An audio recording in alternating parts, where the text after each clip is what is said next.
Mindy Tran was a bright and bubbly 9-year-old girl, full of energy and curiosity. Born in 1985, she lived in a quiet, friendly neighborhood in Lawrence, Massachusetts. Her parents had immigrated from Vietnam and were working hard to build a life for their family. On August 17, 1994, at approximately 7 p.m., 8-year-old Mindy Tran disappeared.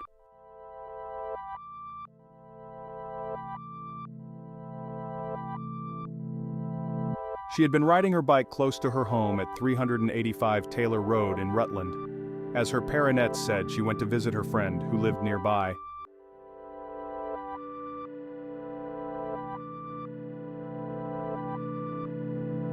The time of Mindy's disappearance was based on the statements of Jessica and Ryan Campbell, who were her neighbors.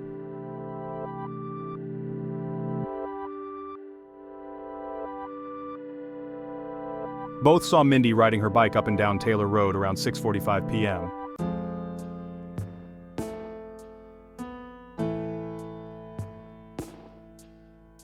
Kelowna investigators never looked for two women who had been seen talking to Mindy minutes earlier. Jessica and Ryan also saw a white van driving slowly through the neighborhood.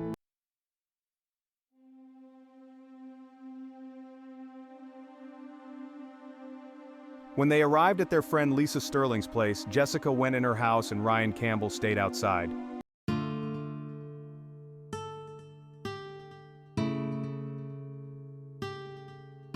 Ryan testified that he saw Mindy lay down her bike between two rocks at 350 Taylor Road and walk in the direction of 360 Taylor Road around 6:50 p.m.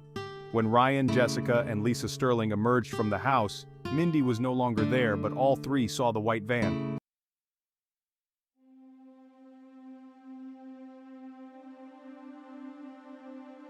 The police interviewed all of Mindy's neighbors, including Shannon Murren, the Mugfords, and the people who shared their duplex, Dale Brait and Tammy Desjardins. The Mugfords and Shannon Murren rented 360A Taylor Road. Brymer and Stephanie Mugford had an 8-year-old daughter, Charmaine. Charmaine and Mindy were best friends and often played together at both girls' homes. Police were especially interested in the duplex because Mindy's bike was found in front of 360B, Dale and Tammy's place. The Mugfords, Dale and Tammy and Shannon were all asked to give an account of their whereabouts on the 17th, and police also took statements from all the neighbors. Patrick Radke lived right next door to the duplex. He had seen Mindy talking to the two women, and he also said that he saw a van pull out of the driveway around 6:45 p.m. Dale and Tammy were asked if they saw a vehicle in the driveway, but were not asked if they went out at 6:45 p.m. Constable Lodarkask was the first officer to arrive on the scene after Mindy had been reported missing. He was just beginning his inquiries when he was called to act as the uniform backup for plainclothes constables Severson, Hoffman, and Slade. 45 minutes after Mindy disappeared, police received an anonymous call about a man in a vehicle cruising around Mindy's neighborhood, trying to entice children with candy. Unfortunately, the license number was written down wrong, and it wasn't until days later that police realized they had the wrong license number. Ryan and Jessica Campbell weren't the only witnesses who saw the white van cruising the neighborhood. Several residents of the Taylor Road area reported a man in a white van driving slowly through Mindy's neighborhood prior to August 17th and on August 17th. But the white van tip wasn't pursued at the beginning of the investigation. On August 19th, police received a tip that a girl matching Mindy's description was struggling with a man in a brown pickup truck. The brown pickup truck became the focus of the police investigation for the first few weeks. When police realized there were at least 3 reports of a white van in Mindy's neighborhood close to the time she disappeared, they changed their focus to the white van. The 3 witnesses, Jessica Campbell, Mrs. Sipes, and Mrs. Barber, were able to provide detailed descriptions of the van, and the driver and police were able to come up with a composite of both. Even though none of the 3 witnesses described a scar in their description of the white van driver, the composite included a scar, and the driver became known as Scarface. Kelowna police received over 1,000 white van tips, and police focused on these tips until Mindy's body was found on October 11th. The white van was never located. The brown pickup was never located. On October 11, 1994, volunteer searchers discovered the body of 8-year-old Mindy Tran. Mindy Tran's body was located in a shallow grave at the base of a large tree in Mission Creek Regional Park, about a mile from where Mindy lived. On October 13, 1994, an autopsy was conducted. The pathologist determined that Mindy's death was a homicide. Her nose had been broken in a couple of places and she had been strangled. Her killer had used Mindy's shorts as a ligature. Mindy's body was in an advanced state of decomposition, so there was no evidence of a sexual assault, but because Mindy's body was naked from the waist down, doctor concluded that Mindy had also been sexually assaulted. There was a stain on Mindy's t-shirt that had not yet been analysed but been washed by investigators, which was a huge mistake and led to losing important evidence. They testified at the trial that he was sorry for his mistake. The search for Mindy was one of the largest in Canadian history. There were some other strange things about the discovery of Mindy's body. First of all, volunteers testified that there was a red cloth attached to a tree that attracted their attention. The lab report stated that the fabric was from a child's dress. Secondly, they both hiked out of the location to call the police.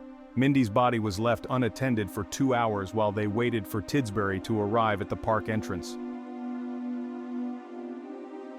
One last thing that was unusual was the fact that there were at least 100 baggies containing glue, and several tubes of glue found amongst the leaves and twigs used to bury Mindy.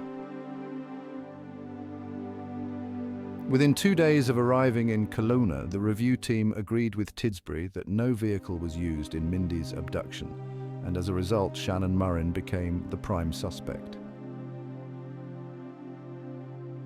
The review team in Tidsbury also concluded that a suitcase was used to transport Mindy's body and began reviewing tips of people who had seen a man with a suitcase on August 17, 1994. They began interviewing suitcase witnesses and later put out a press release asking the public for assistance in locating the man with the suitcase. Coincidentally, Tidsbury had notes about another investigation where police thought a suitcase had been used. This conclusion was surprising given the fact that there was no new evidence since Severson had eliminated Shannon Murren as a suspect. Approximately 5 months after Mindy Tran was abducted and killed, the Kelowna RCMP would give a press conference naming 44-year-old Shannon Murren as their main suspect in the murder. Shannon was the man who lived in the duplex next door to Mindy's best friend Charmaine, the little girl she went to call on to play that evening. On the evening that Mindy went missing, Shannon was questioned by the police and he had an alibi for his whereabouts. As he told them, he woke up from a nap, had a beer, then went to look for his mountain bike. He was with 3 other friends who confirmed he was with them. While they were searching for the stolen bike, they were made aware of Mindy's disappearance and the group, including Shannon, helped with the search for the little girl. That was the story, according to Shannon and his friends who backed him up, but the police weren't buying it.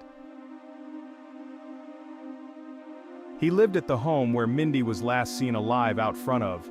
Their theory was that Shannon was there when Mindy went to knock on her friend's front door, that he quickly abducted her and killed her, then put her body into the suitcase where he transported her to Mission Creek Park where he dumped her.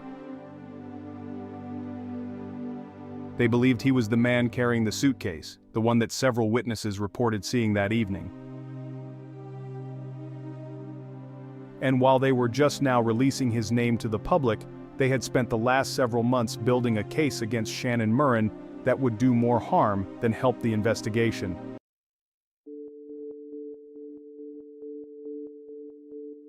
Here is where the story gets almost unbelievable. Allegations would be made that RCMP was responsible for convincing a group of men that Shannon had killed Mindy and then having them beat him up to elicit a confession. According to these allegations, these men were informed by investigators that Shannon Murrin was in fact the person who killed 8-year-old Mindy Tran, but they couldn't prove it. An attack was orchestrated to basically threaten and beat Shannon into confessing that he did it. According to these men, they were told they could basically do whatever they needed to do in order to get that confession, and they wouldn't be charged with anything.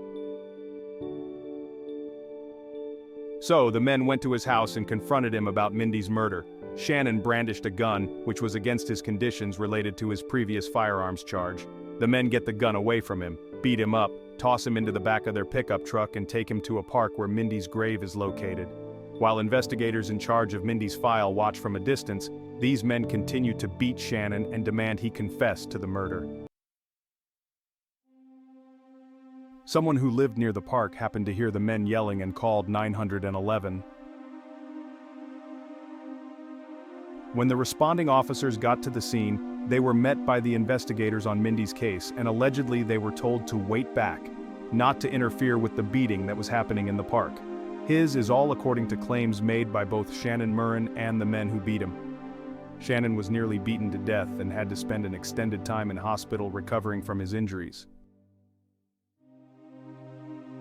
When he eventually recovered and was released from the hospital, he was immediately arrested for firearms charges, stemming from having a gun in his home during the beating, which was against his conditions. And he is sent right to jail, which is when the police public announce him as their main suspect in Mindy's killing. Investigators were on a time crunch to collect enough evidence that could prove Shannon Murrin killed Mindy Tran. They focused on finding that suitcase. It's pretty crazy to me, but after all of this time, they decided to finally search the local landfill to see if they could locate it. Oh me, this sounds like they were desperately finding anything solid that they could use against him because they didn't have much. They would find a suitcase that matched the description of what they were looking for. However, there would be no evidence found inside to connect Shannon to Mindy.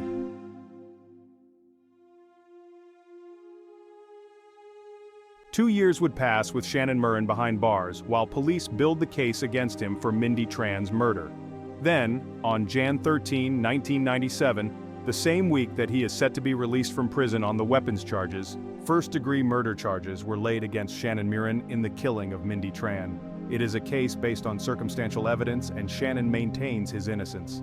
While the prosecution and defense prepare their cases, Mindy's family patiently waits to have their day in court. Almost 5 years after Mindy was killed, in August 1999, the trial would finally begin. The prosecution alleged that Shannon Murrin killed Mindy Tran and then put her in the suitcase to transport her body to the dumping location. While Shannon Murrin had an alibi that 3 of his friends confirmed, he was searching for his stolen mountain bike at the time she went missing. They now allege the initial timeline was wrong and that these friends had not in fact seen Shannon until much later in the evening, around 9 p.m. after the little girl was already deceased.